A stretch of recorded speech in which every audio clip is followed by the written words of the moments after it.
Semuanya, selamat wayah kia ya dimanapun kalian berada. Kembali lagi bersama Momong dan di video kali ini kita bakal lanjutin manhwa Tarian Pedang Kematian. Kita masuk di part 39. Di awal video ini, di saat Sohan terdiam menatap ke arah si tuan muda, tuan mudanya tersenyum mengumpulkan ki di kedua tangannya. Lalu sambil menyerang ke arah Jin Sohan, menembakkan ki dingin miliknya. Si tuan muda berkata, mari lihat berapa lama kau bisa menghindari seranganku." Piu piu piu piu piu. Melihat serangannya, seketika itu juga Jin Sohan pun langsung mengelak menghindari semua tembakan ki dingin miliknya. Meski begitu, si tuan muda sama sekali tak gentar dan terus menembakkan ki dinginnya hingga bertubi-tubi, membuat Sohan di sebuah titik tak bisa menghindarinya, dan ia pun hanya bisa pasrah ketika beberapa tembakan ki dinginnya mengenai tubuhnya, di mana membuat dada kiri serta pundak kirinya kini membeku sedingin es. Melihat hal itu, si tuan muda itu pun tersenyum berpikir, dia lebih kuat dari yang aku kira, tapi ini sudah berakhir. Namun di luar dugaannya, tiba-tiba saja dada kiri Jin Sohan dan juga pundaknya yang telah membeku kini terpecah dan kembali seperti biasanya. Kepingan-kepingan esnya kini bertebaran di sekitarnya. Seketika itu juga si tuan muda tertegun berpikir, sungguh pria yang tak terduga, tenaga dalamnya luar biasa. Lalu di saat si tuan muda tengah berpikir seperti itu, Jin Sohan kini berinisiatif untuk menyerangnya, hingga si tuan muda itu pun hanya bisa menghindar ketika Sohan menyerangnya menggunakan kipas di tangannya.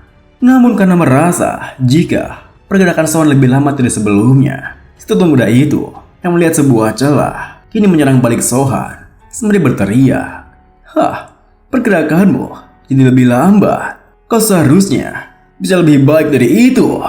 Sohan sendiri dengan sengaja hanya terdiam pasrah ketika serangan balik dari si tuan muda berhasil mengenai perut kanannya. Hingga Sohan terdorong mundur dan sebuah es kini membeku di perut serta dadanya. Lalu di saat Sohan masih terdiam membeku di sana, si tuan muda mengumpulkan ki dingin miliknya di depan dadanya. Lalu dengan niatan ingin mengakhiri pertarungannya, tuan muda itu mengempaskan ki dinginnya ke arah Sohan. Meskipun saat itu perutnya tengah membeku, Sohan masih berusaha untuk menahan serangan ki dingin itu. Ia pun mengibaskan kipasnya agar ki dinginnya tak bisa menyentuh tubuhnya, hingga membuat sebuah ledakan besar terjadi.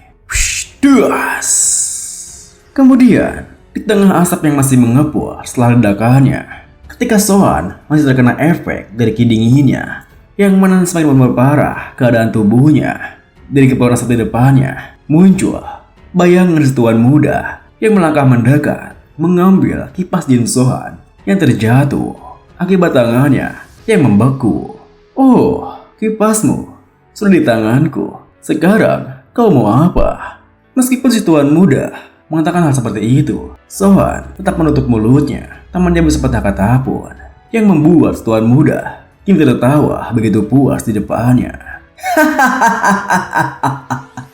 Namun di saat ia tengah tertawa begitu puas, tiba-tiba saja Sohan menatapnya dengan sangat tajam karena merasa itulah waktunya, seolah waktu yang ia tunggu-tunggu, di mana ia meledahkan sesuatu yang masuk tepat ke mulut si tuan muda itu yang tengah terbuka lebar karena tertawa terbahak-bahak. Di saat sesuatu itu telah memasuki tenggorokannya, barulah si tuan muda itu tersentak kaget. Melihat tingkahnya yang berusaha memuntahkan kembali sesuatu itu, Jin Sohan pun yang sebelumnya terdiam kini melepaskan es di tubuhnya, lalu menggunakan telapak tangannya untuk menyerang si tuan muda. Meskipun si tuan muda menyadari jika Jin Sohan akan menyerangnya dan berusaha untuk menahannya menggunakan telapak tangannya juga, Sayangnya, ia tak mampu menahan Jin Sohan karena tengah fokus memuntahkan sesuatu di tenggorokannya. Hingga si tuan muda itu pun termental mundur ke belakang. Kemudian, di saat es di tubuh Jin Sohan telah terpecahkan berserakan ke sekitarnya, ia melangkah mendekat ke arah si tuan muda yang masih terbatuk, berusaha mengeluarkan apa yang ia makan sebelumnya. Seketika itu juga, ketika Sohan menerjangnya, si tuan muda berusaha menahannya menggunakan kedua tangannya. Namun sayangnya, kekuatan Jin Sohan tak mampu ia bendung, hingga ia pun kembali terdorong mundur ke belakang. Kang, apa yang kau masukkan ke mulutku? Dengan datarnya, Sohan membalas bola penguras energi. Di tengah kesadarannya yang perlahan-lahan mulai melemah, tuan muda berpikir, bola penguras energi? Apa ini alasan dia terus diam sejak tadi? Aku sudah sebatin ceroboh. Bisa-bisanya aku menelan racun saat sedang tertawa. Setelah berpikir seperti itu, si tuan muda pun berkata, Jin Sohan, ini. Namun, belum sempat si tuan muda menyelesaikan kalimatnya, Sohan kembali menyerangnya. Dan meskipun si tuan muda itu bisa menyadari dan berusaha untuk menahannya kembali, dirinya tetap terpental, terdorong mundur lumayan jauh ke belakang. Saking kuatnya serangan Sohan, hingga ia pun baru berhenti ketika menubruk sebuah pohon di belakangnya. Sialah.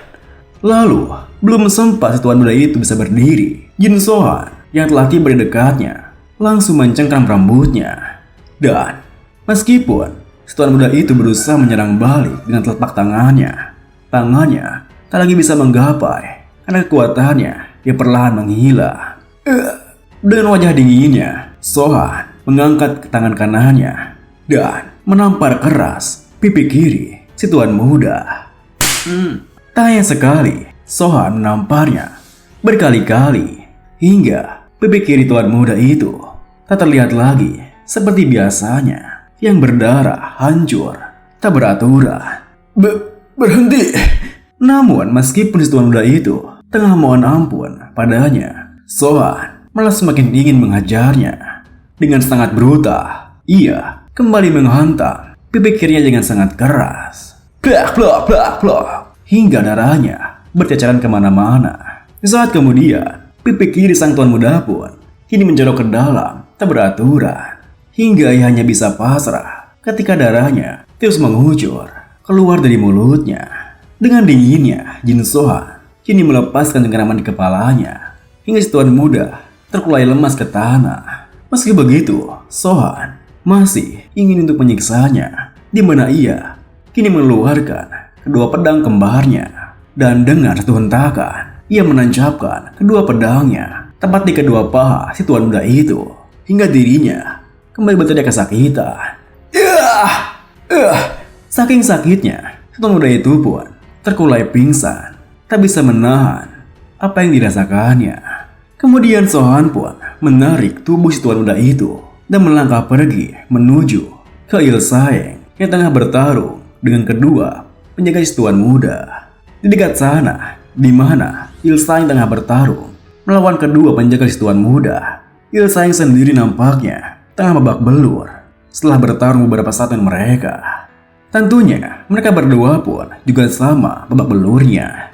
Namun tiba-tiba saja ketika mereka tengah mengatur napasnya, mereka dikejutkan ketika mendengar Jin Sohan yang berkata, penjaga kiri, mau sampai berapa lama lagi? Seketika itu juga, mereka tiga berbalik, melirik ke arah Sohan datang. Dan betapa terkejutnya si kedua penjaga itu ketika melihat tubuh tuan mudanya diseret dengan santainya oleh Sohan.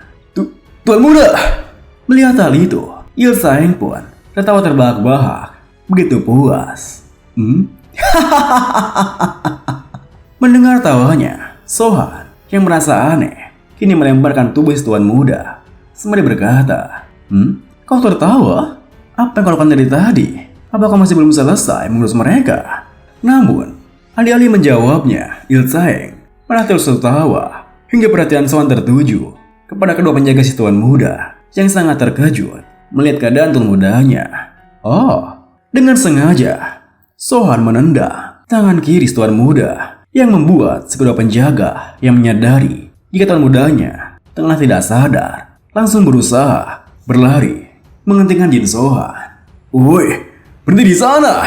Mendengar teriakannya, Sohan pun kini mengambil kedua pedang kembarnya yang masih menancap di kedua paha tuan muda itu. Lalu, ia menodongkannya tepat di atas leher tuan muda itu. Lalu berkata, "Biarkan aku menggorok lehernya terlebih dahulu." Seketika itu juga, kedua penjaga itu berlari menerjang ke arah Sohan untuk menghentikannya. "Berhenti!" Tentunya hal itulah yang diinginkan oleh Jin Sohan, di mana beberapa sentil lagi ketika kedua penjaga itu bisa mendekat, Sohan langsung mengubah arah pedangnya, di mana ia kini menyerang kedua penjaga itu menggunakan kedua pedang kembarnya. Hal itu pun membuat kedua penjaga tadi yang tak bisa menduga kenal itu hanya bisa pasrah ketika pedang milik Sohan memotong, mengiris, mengoyak tubuh mereka. Ceras. Tentunya tingkah Sohan yang seperti itu membuat Ilsaeng yang tadinya tertawa kini terdiam kebingungan. "Hah? Loh?" Dengan datarnya, Sohan berkata, "Mereka dari kultus White Heavenly Demon." Mendengar hal itu, Ilsaeng pun kini mendekat sembari membalas, "Hah? Tapi mereka berdua memakai seni bela diri paksi ortodoks." Sohan yang merasa aneh pun menimpali. "Benarkah?" Ilsaeng menjelaskan, "Iya, yang ini memakai teknik pedang Heaven and Earth Universe dari klan Namgong.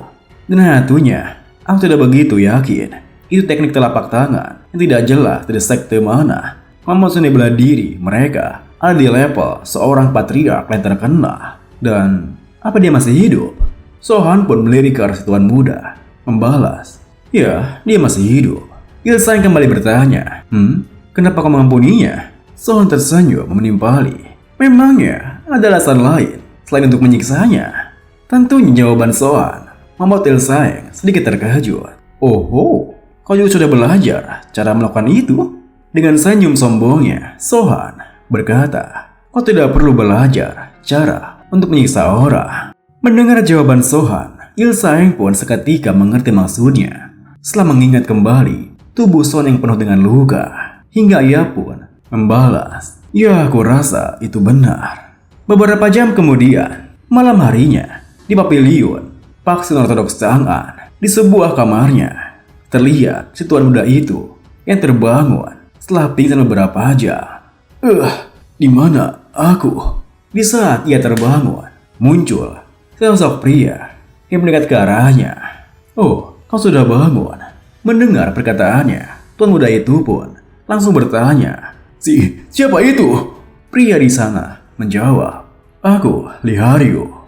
Dengan wajah yang masih penuh memar, si tuan muda kembali bertanya, Lihario? Aku belum pernah dengar nama itu sebelumnya. Di mana aku?" Lihario berkata, "Ini di Chang'an, pemimpin aliansi Jin Sohan yang sudah membawa Anda ke sini." Tuan muda ketiga. Tentunya perkataan Lihario yang terasa mengenalinya membuat si tuan muda itu terkejut. Kau kenal aku? Bagaimana bisa?" Lihario menjelaskan, "Ya, tentu. Aku adalah pemimpin keempat Lihario dari skuad rencana khusus yang diutus ke aliansi Hubei." Mendengar hal itu, si tuan muda yang merasa aneh bertanya, "Kenapa skuad itu ada di sini? Apa kau mengkhianati kultus?" Dengan dinginnya, Lihario menekankan, "Pemimpin aliansi Jin Sohan memintaku membawamu setelah kau bangun." Meskipun saat itu, si tuan muda masih merasa kebingungan apakah Lihario telah mengkhianati kultusnya. Dirinya hanya bisa membalas, "Apa? Kenapa? Aku tidak bisa bergerak. Bagaimana aku harus?"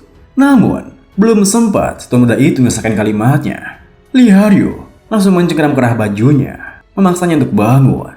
Hingga si tuan muda itu pun yang merasa kesal dengannya berkata, "Bukannya kau tahu siapa aku?"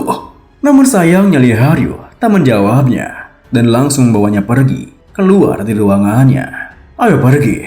Sementara itu, di ruangan lainnya terlihat Sohan yang tengah berkumpul dengan para bawahan yang lain. Di depan hidangan yang telah disiapkan di meja masing-masing, Jin Xuan menuturkan, akan kuperkenalkan dia secara resmi. Dia adalah Ilsaeng, penjaga kiri dari aliansi Mistik Lunar. Tentunya, perkataan Xuan yang di luar dugaan semua orang membuat mereka langsung menatap ke arah Ilsaeng sembari berpikir, Ilsaeng itu, dia pasti punya rencana. Lalu Xuan melanjutkan, dia adalah atasan kalian, jadi berperilakulah dengan sesuai kepadanya. Mendengar hal itu, seketika itu juga mereka semua perapat tinggi dari aliansi Mistik Lunar berdiri di kursinya, memberikan hormatnya kepada Ilsaeng. Salam untuk sang penjaga kiri. Ilsaeng pun membalas, senang bertemu kalian semua. Lalu Sohan berkata, duduklah kalian semua, mari kita bicara sambil makan. Dengan begitu, sembari kembali duduk, mereka semua membalas, baik tuan. Namun belum sempat Sohan berbicara, tiba-tiba saja mereka teralihkan ketika mendengar suara yang lumayan berisik dari luar kamar itu. Dan video ini pun diakhiri dengan, ternyata di luar ruangannya terlihat Lee Haryo yang tengah menyeret tuan muda dengan sangat kasar untuk memasuki ruangan tersebut. Lepasan aku! Terima kasih buat teman-teman semua yang udah nonton. Mohon maaf jika ada salah-salah kata atau pengucapan Mamang yang kurang jelas. Sampai jumpa di video berikutnya.